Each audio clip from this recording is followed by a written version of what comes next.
Muy buenas noches, les doy la más cordial bienvenida a la quinta sesión de la materia de métodos y técnicas de investigación correspondiente a la maestría en Ciencia Política y Administración Pública. El tema central de esta sesión gira en torno a las nuevas tendencias de las ciencias sociales. La discusión de este tema es importante porque nos permite entender cómo, en la actualidad, las ciencias sociales están inmersas en un proceso de reestructuración que al final del día afecta la forma en que nosotros realizamos las investigaciones sociales.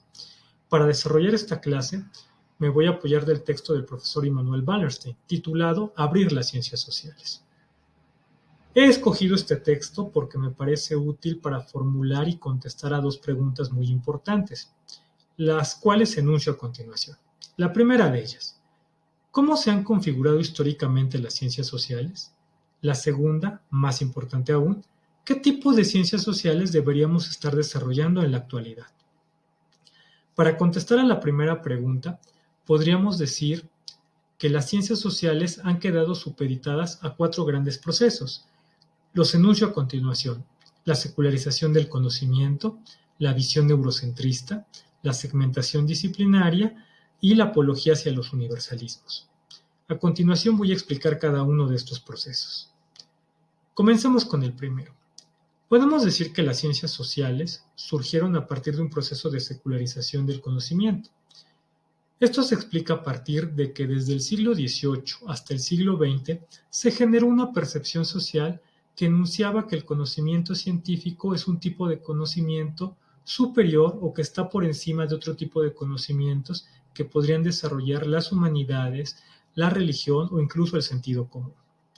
Para Immanuel Wallerstein es importante señalar que aún en la cúspide de esa pirámide simbólica, las ciencias sociales siempre estuvieron un paso atrás de las ciencias naturales y exactas. Para el profesor Wallerstein eso se explica a través de dos razones. Las ciencias naturales y las ciencias exactas se posicionaron en un nivel mayor de objetividad porque asumían que, dados sus objetos de estudio, era posible la neutralidad valorativa del investigador ante la actividad científica. Además, las ciencias naturales y las ciencias exactas se proyectaban como capaces de formular teorías universales, es decir, válidas en cualquier espacio y tiempo. Con respecto al segundo proceso, diríamos que también históricamente las ciencias sociales han quedado supeditadas bajo una visión eurocentrista. Con la categoría del eurocentrismo podemos decir que la mayoría de la producción literaria que se da en cualquier disciplina social tiene como referentes principales a investigadores que pertenecen a países considerados desarrollados dentro del mundo occidental.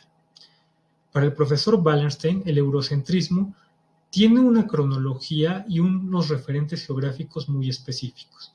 Para detallar esta idea, el profesor Wallerstein señala lo siguiente. Es posible afirmar que en el siglo XVIII, Francia e Inglaterra se posicionaron como los países en los cuales se establecía o recaía la mayor producción de investigación científica de corte social.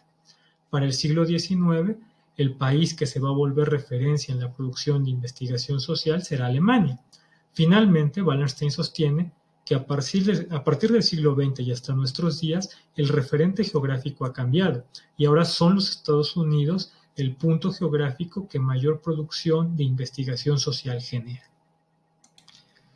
Para desarrollar el tercer aspecto, podríamos decir que las ciencias sociales también han quedado insertas en un proceso de segmentación disciplinaria. Esto nos lleva a pensar que las ciencias sociales han sido celosas y muy escrupulosas para conformar campos autónomos del conocimiento.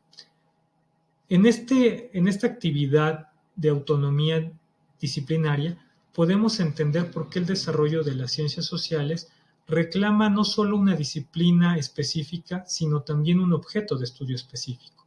Así, podríamos decir que la historia de las ciencias sociales puede ser vista a partir de cómo las disciplinas sociales adquieren un estatus de autonomía dentro de un campo del conocimiento determinado. La economía, por ejemplo, reclamará que su objeto de estudio es el mercado. La ciencia política dirá que su objeto de estudio es el Estado. La sociología haría lo mismo para la sociedad y la antropología tendría como objeto de estudio a las comunidades. Para explicar el último proceso, podríamos decir que las ciencias sociales también han tenido una tendencia muy importante, y es ejercer una apología sobre las visiones universalistas. Para explicar esta idea, el profesor Wallenstein sostiene que al final del día todos los conceptos y teorías que formulan las diferentes disciplinas sociales tienden como propósito a una estandarización de la realidad social. Bajo esa lógica, podríamos decir que bajo los ojos de un economista sería difícil pensar en algún espacio territorial que no promueva la creación de diversos mercados. Ante los ojos de un politólogo, sería difícil pensar en una nación que no se estructure a partir de un referente como sería el Estado. Más aún, diríamos que también para un sociólogo sería difícil pensar o imaginar que un país no va a estar conformado de múltiples grupos sociales, o más aún, que para un antropólogo una sociedad va a encontrar una división de referentes comunitarios. Ahora bien, una vez que hemos expuesto estos 4 procesos de conformación histórica de las ciencias sociales, podríamos preguntarnos si tales procesos se mantienen intactos en la actualidad. La respuesta evidentemente sería negativa. Por lo tanto, estaríamos ante la posibilidad de pensar en una coyuntura histórica que nos exige una renovación de las ciencias sociales. Ahora bien, si nosotros aceptamos como imperativo este hecho, tiene sentido formular el cuestionamiento que había mencionado anteriormente. ¿Qué tipo de ciencias sociales tendríamos que estar desarrollando en la actualidad? La respuesta a este cuestionamiento estaría basada en pensar en escenarios antagónicos a los procesos históricos que hemos expuesto hasta este momento. Por tal motivo, hago un exhorto en que los científicos sociales tendríamos que revalorar la investigación social en base a las siguientes 4 situaciones. Enumero y explico a continuación dichas situaciones. La primera, podemos decir que la investigación social en la actualidad debe aceptar el dominio o la hegemonía de una cultura posmoderna, porque la cultura posmoderna nos llevaría a entender que ese supuesto de superioridad que el conocimiento científico tenía sea quebrantado.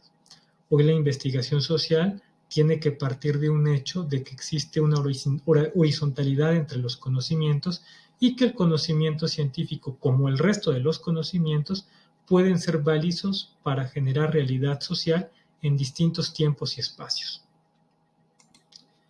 Por otra parte, también diría que las investigaciones sociales que se estén desarrollando en estos momentos tendrían que pensar en generar un pensamiento alternativo al eurocentrismo. Podríamos decir que la investigación social está llamada a generar epistemologías que sean propias de una región, de una localidad o de un espacio que quebrante la visión eurocentrista. Este llamado creo que es importante porque efectivamente muchas de las grandes categorías centrales en las ciencias sociales, como la democracia o el desarrollo, podrían verse afectadas en determinados países que no corresponden a la situación o al estatus de país desarrollado. En un tercer escenario también podría decir que las ciencias sociales hoy deben abandonar a partir de sus investigaciones sociales ese proceso de segmentación disciplinaria. Hoy las investigaciones sociales que hagamos tienen como imperativo un carácter multi e interdisciplinario. Cada vez es más común abordar temas o objetos de estudio que requieren un trabajo colaborativo, no solo entre distintas disciplinas sociales, sino también entre las disciplinas sociales con respecto a las disciplinas naturales o incluso de las ciencias exactas. Cierro mi disertación estableciendo que en la época actual la investigación social también debe renunciar a la apología de los universalismos. Hoy las ciencias sociales se enriquecen más bajo un enfoque particularista. En ese sentido, podríamos entender que las ciencias sociales deberían de estar regidas bajo un enfoque multicultural e intercultural. Porque a partir de ambos enfoques podemos decir que la realidad social también es producto de la convivencia de los procesos de comunicación, de interacción que sostienen los grupos culturalmente mayoritarios y minoritarios y que en esa interacción podemos encontrar la creación de culturas híbridas.